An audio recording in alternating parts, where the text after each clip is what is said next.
Good evening, Hampton Roads. Welcome to another edition of Dollars and Common Sense, your local source for objective, unbiased financial advice. I'm your host, certified financial planner Kevin Zivna, coming to you live like I do every second and fourth Tuesday of the month to dialogue with you, take your calls. If you have a comment or question relating to your own personal financial situation or anything I'm talking about here tonight, jump on the phone lines. Give me a call, 627-7979. All we need is your first name, city you're calling from, and no matter what I'm talking about, if it's important to you, then it's important to me. We'll get you right on air, 627-7979. Wealthway Financial Advisors is the proud sponsor of Dollars and Common Sense. We are an independent registered investment advisor, which means we're legally held to a fiduciary standard to put our clients' interest ahead of our own in any business dealing or recommendation that we make. And that's the way it should be when you work with a financial advisor. As the premier financial planning firm in Hampton Roads, we integrate expert investment management with customized ongoing financial planning advice to help our clients answer life's big financial questions and enhance their quality of life. So by design, we can't work with everyone. We work with a relatively small group of high net worth individuals, but that's one of the reasons we feel so strongly about coming here every second and fourth Tuesday at 6 p.m. And that's to reach out and help as many people in the Hampton Roads listening area that we can achieve your measure of financial success, because it is a core belief at Wealthway Advisors that the overwhelming majority of people in this country have the opportunity for financial security if they choose it. And it is a choice because it takes some time, it takes some effort, and it takes some knowledge. We are here to help. You got to take that first step, though. Pick up the phone, give me a call, 627-7979, whether you want to talk about anything having to do with the investment markets, the economy, insurance products like life insurance, health insurance, property casualty, taxes, tax planning, tax reduction strategies, retirement planning, retirement plans, 401ks, 403bs, TSPs, mortgage options, Social Security claiming strategies, or estate planning, wills and trusts. All that and more falls under the umbrella of personal finance we are here to discuss tonight. Okay, tonight we're going to talk about the top 10 do-it-yourself investor mistakes. So these are for people who decide to go it alone, invest on their own, make their own financial decisions, make their own investment decisions. I'm going to talk about the top 10 mistakes that we see those type of investors make to hopefully, if you are one of those, avoid those mistakes. So most investors, when they work on their own, don't really have an investment problem. They know enough about investments to kind of get the money to the right place. Now, whether they're the right investments is different, but they get them into investments. For many people, just getting them into investments is a big hurdle that they can't get over. We see this a lot in company-sponsored retirement plans, your 401k, 403b, TSP, where a ton of employee contributions are just going into the cash portion of the plan and not getting then invested in the right vehicles inside the plan. But most people can handle that. They can get their money invested. They don't have an investment problem. What they have is a behavior problem.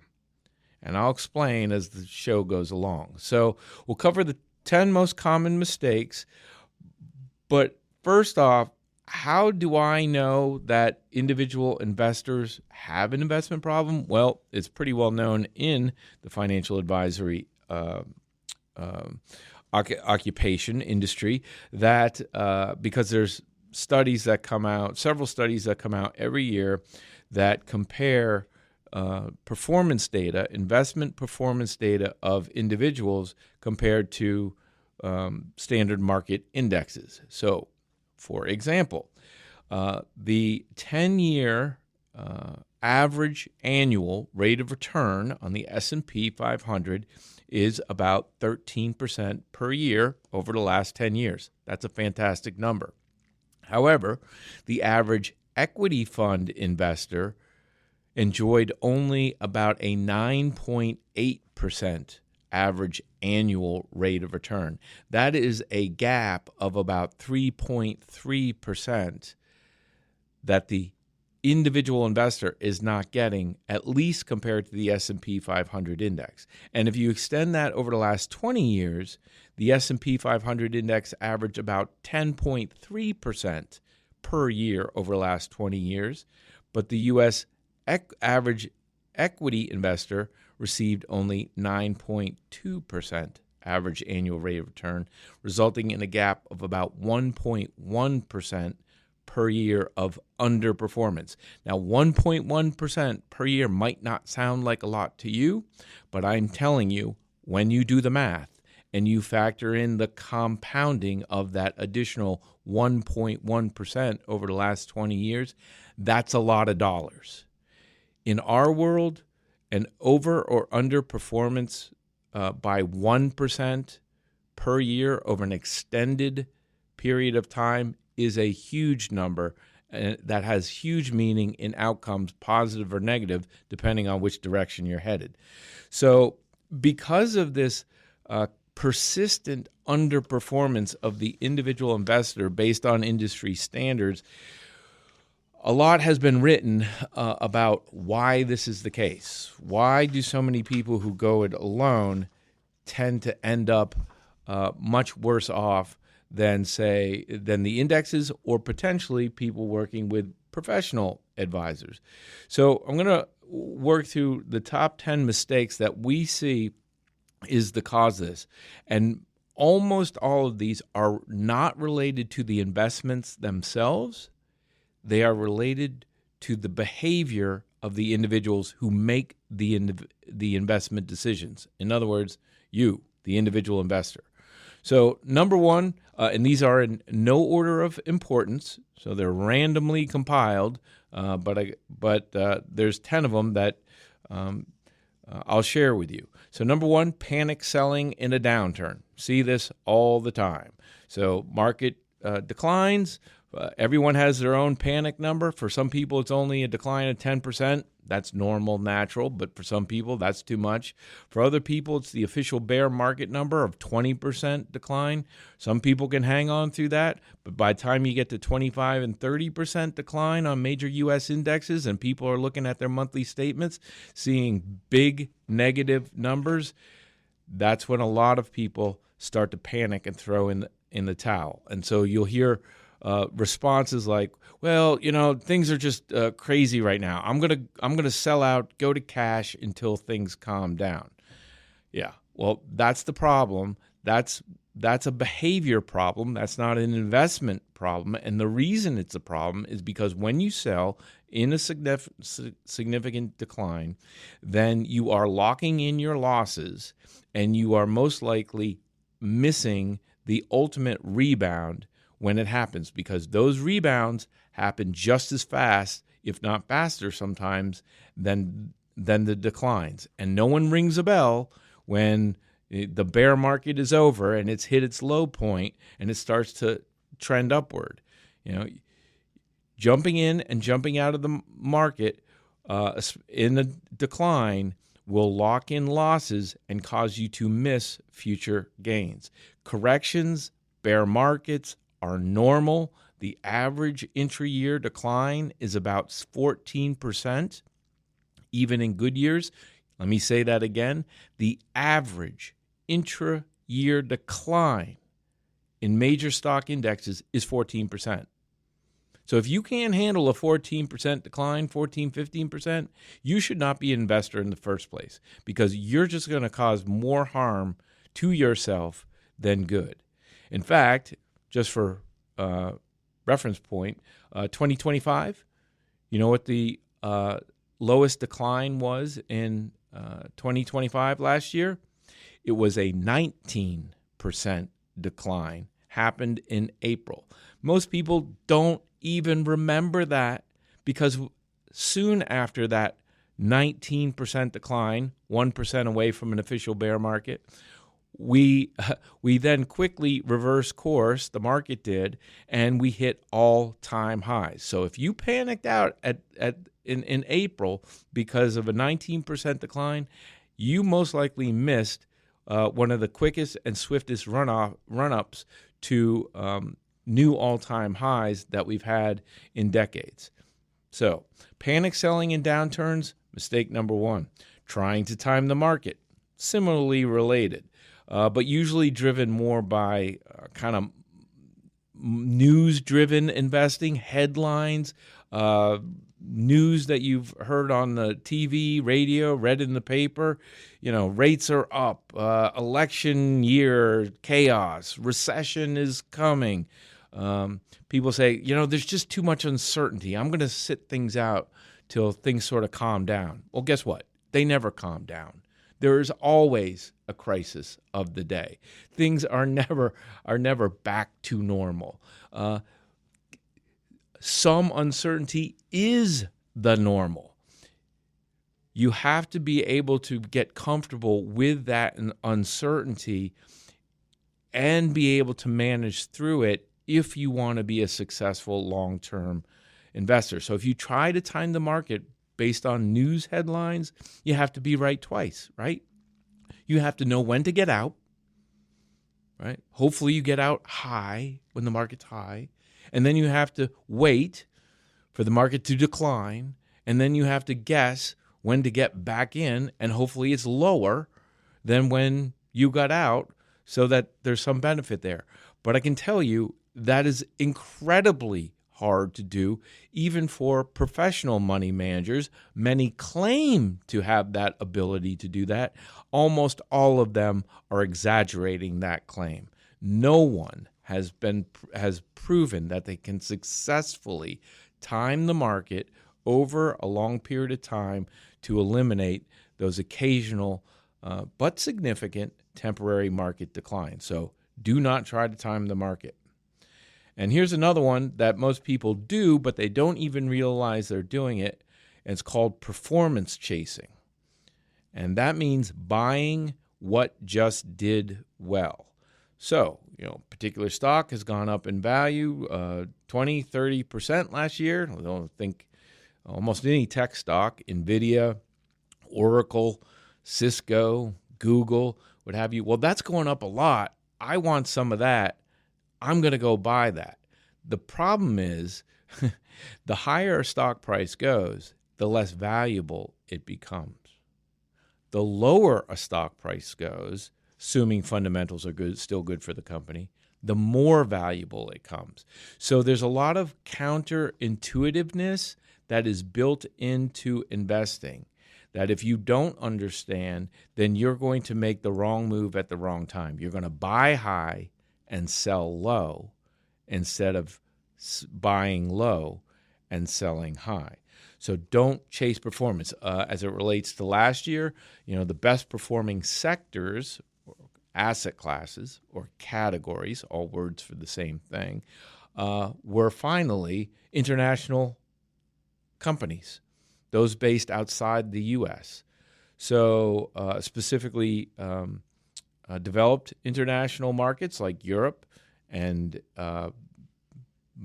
significant amounts of Asia, Japan, those were up healthy, and even more so were emerging market international companies. So those in companies that we don't tend to think of as having robust economies because they don't yet, but they can grow faster. Those were up, I think regular international was about 30% up, emerging markets 35%. So you see those numbers, say, I'm going to put all my money in those categories or those asset classes. I'm going to load up on those mutual funds and ETFs. Well, that worked last year. That's no guarantee that it's going to work this year. So don't chase past performance. Past performance is no guarantee of future success. All right? I'm going to pause right there, take a short break. We'll be right back after these messages. If you have a question or comment about your own personal financial situation or anything I'm talking about here tonight, jump on the phone line, 627-7979. I'm certified financial planner Kevin Zivna. You're listening to Dollars and Common Sense on News Talk 790 WNIS.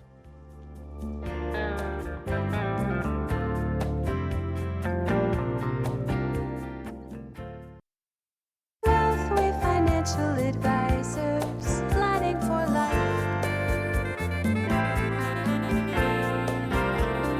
Wealthway Financial Advisors, planning planning for life.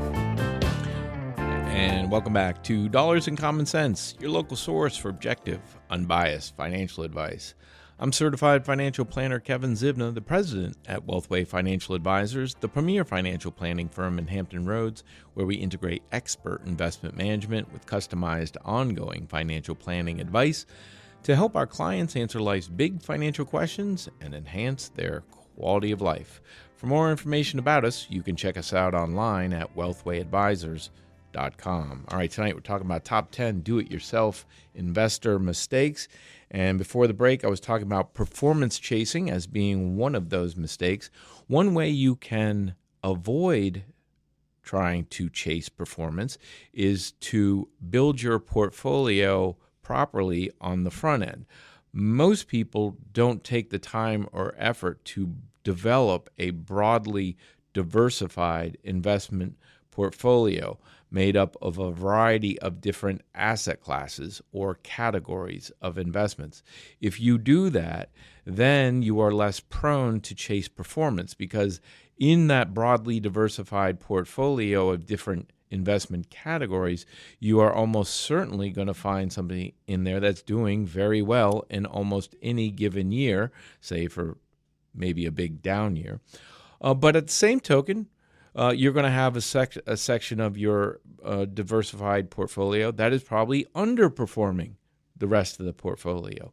All of that is normal and natural investment behavior. And so ideally people are like, well, I'll just avoid the ones that are doing poorly and buy more of the ones that are doing well. The problem is there is no one category that you can say always outperforms, nor one category that always underperforms. Typically, there are some exceptions, especially when it comes to precious metals. Those tend to be long-term underperformers, but that's a conversation for another day. So a broadly based portfolio made up of different asset classes to include U.S. markets, international markets, emerging markets, commercial real estate, stocks, of course, bonds if they are appropriate, although we're finding them to be less and less appropriate. But anyway, broadly diversify your investments, and that will help prevent you from chasing performance. All right, how about no written plan? Having no concrete objectives on what you're trying to do from an investment standpoint. No goals, no time horizon, no rules, no restrictions, no guardrails. Just, I don't know, I read a magazine article, I saw something on TV, Bob in the office said something to me, hot stock at the water cooler. That's how I choose my investments. That's no plan, that's no investment strategy. It's really, your portfolio then just becomes a pile of accounts and random picks that were not thoughtfully acquired and may not even, work together. So without a plan, without a cohesive sort of written strategy, and I know individuals are almost certainly not going to write it down, but you should at least have a concrete idea in your mind of what is appropriate for you and what is not appropriate from you. Because without the plan, then your emotions become the plan. And when you make emotional financial decisions, they are almost always wrong. Emotion does not mix with good financial decision making. Good financial decision making is rational, systematic, and formulaic. You stick to the plan regardless of what the market is going to do. So ideally, like we do for our clients, they have a written investment policy statement. 3-page investment policy statement sets out goals, time horizon, target asset allocation, when we're going to rebalance, and some level of what to expect out of performance. Like we tell our clients that it is reasonable to expect in any given 1 year that this portfolio could be down 20%. And then we look them in the eye and say, can you live with that? If you cannot live with that, then maybe we can make some changes in the portfolio to reduce some of that short-term volatility, but we will do so at the expense of your long-term rate of return. Are you okay with that? And then we have an honest conversation about what people are willing to accept from investment performance, investment volatility, so that we're all on the same page and we're all in agreement before we invest $1. All right, going to pause right here for the news. We'll be back in just a couple minutes. 627-7979. I'm certified financial planner Kevin Zivna. You're listening to Dollars and Common Sense on News Talk 790 WNIS.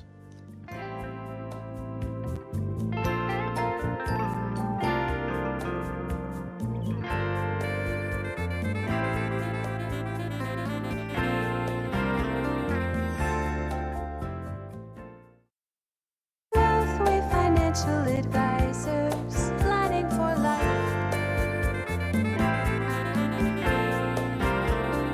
Wealthway Financial Advisors, planning for life. And welcome back to Dollars and Common Sense, your local source for objective, unbiased financial advice. I'm certified financial planner Kevin Zivna, the president at Wealthway Financial Advisors, the premier financial planning firm in Hampton Roads, where we integrate expert investment management with customized ongoing financial planning advice to help our clients answer life's big financial questions and enhance their quality of life. For more information about us, you can check us out online at wealthwayadvisors.com. Once there, you can request an information packet to find out what it's like to work with us, or sign up for a free quarterly newsletter at wealthwayadvisors.com. Just go to the contact page, put your name and address in the dialog boxes there, select the appropriate drop-down menu, and we'll get that information out to you later on this week. And that's all we will use your name and address for, is just to send you the information that you request. Or if you have some nuanced questions, want to speak to a live human being, we got those too. Give us a call at the office, 757-456-2200. Want to remind everybody, our next live show will be in 2 weeks on Tuesday, February 10th. But if you can't catch us live every second and fourth Tuesday of the month at 6 p.m., get the show as a podcast. Search for Dollars and Common Sense wherever you get your podcasts. Download us, take us with you wherever you go, and listen at your leisure. And for those of you into social media, we have a presence on Facebook and LinkedIn. Search for Wealthway Financial Advisors, hit that like or follow button, and then once every week or two, we put up a interesting and informative financial planning post to keep you engaged in the process. All right, tonight, talking about top 10 do-it-yourself investor mistakes. How about taking the wrong amount of risk? 2 common failures: too conservative or too aggressive. So if you invest too conservatively, which may feel good in the short term, meaning that your volatility, the amount of your ups and downs, is reduced, is minimized, that can feel good in the short term, but long term, that will detract from your long run rate of return. It will lower that long run rate of return, and your investments potentially cannot keep up with inflation, or you are not going to reach your targeted goals because your investments did not grow at a high enough long run rate of return. Alternatively, if you are too aggressive for your temperament, then you expose your portfolio to more short-term volatility, higher ups and downs, or higher ups, lower downs. And if that's not something that you are comfortable with, then it can cause you to make the wrong mistake or the wrong decision at the wrong time. In other words, panic sell at the bottom of a downturn. Okay? So make sure that your portfolio is designed with the level of volatility that is appropriate for, number one, what you're trying to accomplish. That is paramount. And then number two, what you can live with from an investing standpoint. If you have an advisor that you're working with, that advisor should be your coach, your confidant, your cheerleader to help you select the appropriate portfolio that will meet those objectives. And even if those that sort of portfolio descriptor of being conservative or aggressive is a little uncomfortable for you, if the advisor is a good one, he or she will help coach you through the periods when you need it most. But when you're doing it yourself, you can only rely on yourself. Make sure that you invest for your temperament. So pick an allocation that you can stick with, even in a bad year, and then ask yourself some questions. If this portfolio drops 30%, what will I do? Be okay with that? Can I live through that? Can I stay the course? Can I, even add more money? Can I buy when the portfolio is down 30%? That's what you should do. But as long as you don't sell out when that happens, then at least you're ahead of the game there. So what would I do if the portfolio, if my $1 million portfolio in a month or two became $700,000? How would I feel about that? What would I do? Put real dollars around it. Okay, here's another one. Poor diversification, or portfolios that look like they're diversified when they really aren't. So we see this sometimes with people in 401k plans, because 401k plans don't have a lot of choice or options to them. And unfortunately, also many of them are constructed suboptimally as well. And so they don't have a lot of choice for you. And then many of those choices can be similar. They have different names, different funds, but very similar in their underlying construction and design. So it's not uncommon that we might see a client come in with a new client come in with a 401k plan that has, say, 5 different funds in it. He thinks, good, that's invested, but 4 of those 5 funds are the same asset class or category. U.S. large company value style stocks. 4 out of the 5 are all that same category, even though they're different names. There are thousands. First of all, there are more mutual funds and ETF than there are stocks on the U.S. stock exchange. So it's very common to find overlap in between different named funds, different fund companies, but they can be very similar in their underlying construction. So you're really not getting much diversification at all. So you want to make sure that you diversify across asset classes, across geography, and across style, which we refer to style as growth versus value. I won't get into that conversation right now, but there are 2 different investment styles, growth versus value. Both of them have their own pros and cons. Both of them are valuable in a diversified portfolio, and both tend to behave somewhat differently than the other and are appropriate from time to time. Well, I should say the performance of one over the other will definitely be different over time. Both are appropriate to be included in a diversified portfolio.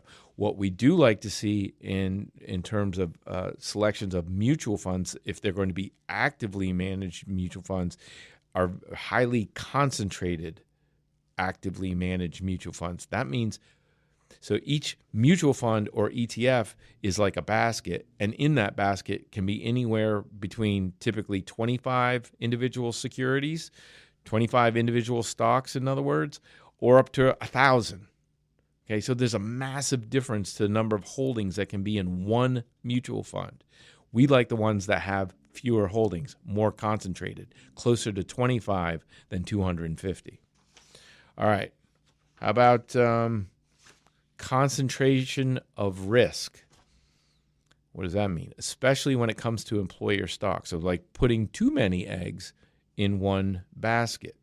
So this is not uncommon. This is not as common down here in Hampton Roads, Southern Virginia, as is in Northern Virginia, where there are more larger Fortune 500 companies, Fortune 1000 companies based in Northern Virginia and the area up there.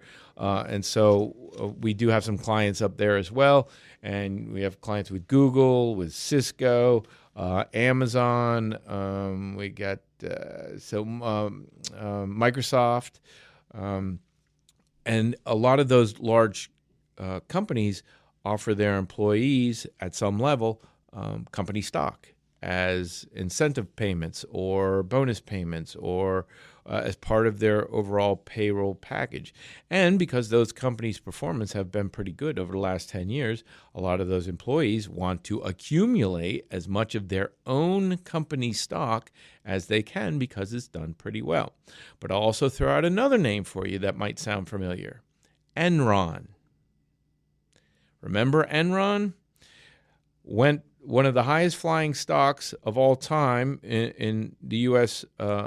Marketplace that literally went out of business. Stock went to zero, and everyone held the shares, lost everything that was invested in it. Most of the employees in their company 401k plan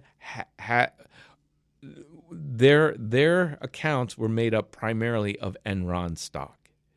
And I think, I don't remember this specifically, but I believe the employees ultimately sued Enron or the 401k provider for allowing that condition to exist. Now, I don't think they got any money from it because Enron went completely bankrupt and there was no way to get blood out of that stone. But that's what can happen when you overconcentrate in one company. And when it's your own company, and your own company goes through difficult periods, and your own company sales and revenue declines, and your own company starts to lay off employees, which could be one of you, it is possible that you could lose your job and suffer a significant decline in your 401k plan if you have a lot of company stock just when you may need it most, just when you may be at retirement age or at least withdrawal age, 59 and a half. So over-concentrating in company stock is something we strongly discourage. We consider it like part of your compensation. So, use company stock, your own company stock, like compensation, not as a long-term investment, and try to keep it no more than 10% of your overall net worth. If you do that, then if you do both of those, keep it limited 10% of your overall net worth. And so that means treating it as compensation. Once it gets up to 12%, sell some of your company stock. Pay the taxes on it, put it in your bank account, fix up your house, buy a new car, take a trip with the family, bolster your savings account, save it for a rainy day, redeploy it into diversified investments outside of company stock. Do anything with it, but recognize some of the value of your company stock. You should, but don't over-concentrate on that. And you use a staged selling plan, like either once a quarter, twice a year, once a year, whenever. I'm going to do it on this day. I don't care what the stock price is, how much. I'm going to sell some of my company stock. Treat that company stock more like compensation, less like an investment. Limit it to 10%. Okay, here's another one. Ignoring fees, taxes, and trading friction. So what that means is watch out for funds with high internal expense ratios. If you don't know what an expense ratio is or don't know where to find it, that's a problem. You probably should not be doing this yourself because it's an incredibly important number. Watch out for your own unnecessary trading. Don't be too quick to trade. Studies have shown overwhelmingly the more any investor, individual or professional, trades, the higher the probability they are going to underperform their goals and objectives. And then watch out, that short trading can also lead to short-term capital gain surprises. So if you sell investment at a profit after holding it for less than a year, that profit will be taxed at short-term capital gains rates, which means your ordinary income tax rates, which is the tax rates that apply to your earned income that you get from your employer. Those are the highest. And so, yes, you have made a profit, but that profit is going to be taxed a lot more than if you held on to the investment for at least a year and get the lower long-term capital gains treatment, which for most people is about 15%. So these are kind of like silent compounding killers. Most people aren't aware of these nuances of the expense ratios, the trading speed, the trading frequency, and then the short-term capital gains difference, the capital gains treatment between short-term and long-term. And so it detracts from long-term performance without most individual investors even realizing it. So make sure you prioritize low-cost mutual funds and ETFs, exchange-traded funds. Fees are important. They are not the only criteria when selecting investments in mutual funds or ETF, but they are an important criteria. And it's okay to pay more if you're going to get more, or if you think you're going to get more. That's okay if you actually do get more. But it doesn't make sense to pay a lot for underperforming funds or funds that whose category, its asset class, traditionally is a low-growth category. And so in taxable accounts, regular brokerage accounts, outside of IRAs and retirement plans, you want to minimize turnover, you want to use tax-efficient mutual funds, and you want to consider tax loss harvesting rules that you can take advantage of in brokerage accounts, and that's a conversation for another day. All right, going to pause right here for our last break. Going to be right back after these messages. I'm certified financial planner Kevin Zivna. You're listening to Dollars and Common Sense on News Talk 790 WNIS.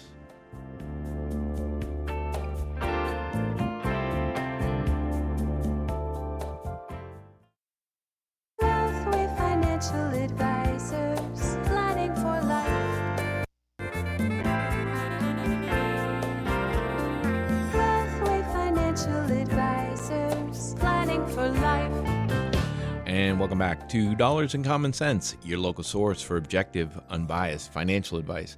I'm certified financial planner Kevin Zivna, the president at Wealthway Financial Advisors, the premier financial planning firm in Hampton Roads, where we integrate expert investment management with customized ongoing financial planning advice to help our clients answer life's big financial questions and enhance their quality of life. For more information about us, you can check us out online at wealthwayadvisors.com. All right, wrapping up our top 10 do-it-yourself investor mistakes. We got 2 more to go. Here's number 9, treating investing like entertainment. That means speculating, using leverage, trading stock options, day trading. That is not investing. That's gambling. If you're getting your, investment advice from CNBC, that's a problem. CNBC is not designed to give you investment advice. CNBC is designed to attract your attention to sell advertising. CNBC is hazardous to your wealth, and they advocate many of these activities: speculating, leverage, options, day trading. So, people who engage in this are trying to chase quick wins. They might use margin to invest more in their brokerage account than the funds they have in there, because they borrow some from the investment company. They also are prone to much more frequent trades. And the problem with this is this activity is not investing. This activity is akin to gambling. And gambling, when you gamble, the odds are against you. When you walk over there to Portsmouth, to the casino in Portsmouth, as soon as you walk in the doors, the odds of you walking out with more money than you came in with are against you. The probability is you will come out with less than you went in with. And the longer you stay in there, the higher that probability is you're going to come out with less, and even more less money than you walked in with.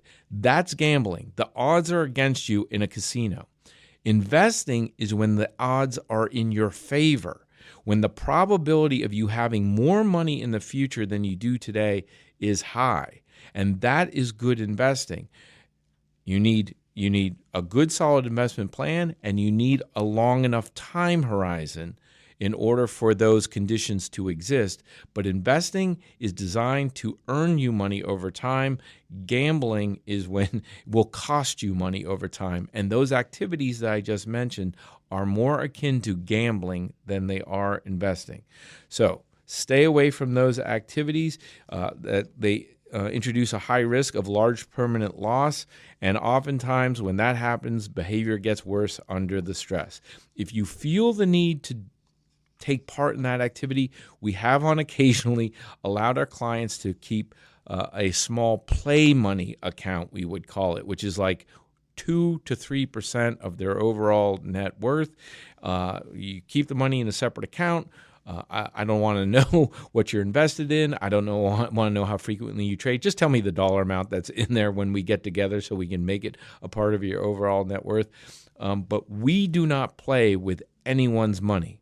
Good investment management is not a game. It's a job. Okay? So keep the core portfolio boring, diversified, and rules-based. That's what good investment management is. Systematic, formulaic, and process-driven.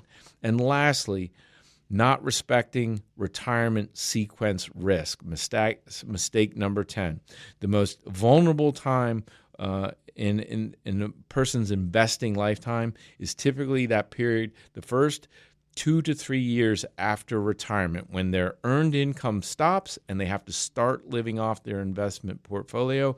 If we go through a significant market decline during those 2 to 3 year period while they're withdrawing significant sums, that can do very significant damage to your portfolio. So we always make sure we have a plan B in place for our clients when they sort of step off the ledge from the workforce into the retirement, so that if we go through a significant downturn at that inopportune time, then we have that plan B that we will implement to help shepherd them through that process. All right. That's about all the time I have for tonight. The big takeaways here: successful investing is a technical skill that combines insightful research, technical analysis, financial organization, long-term planning, and behavioral discipline. If you are lacking in any of those areas, or if many of the concepts that I expressed or talked about tonight are foreign to you, then you're almost certainly better off partnering with a professional financial advisor. If you decide to do that, search for a certified financial planner who works for a registered investment advisor and is held to a fiduciary standard. You can search for those type of people at letsmakeaplan.org or plannersearch.com, which is the National Financial Planning Association. That's all the time we have for tonight. I'm certified financial planner Kevin Zivna. You've been listening to Dollars and Common Sense on News Talk 790 WNIS.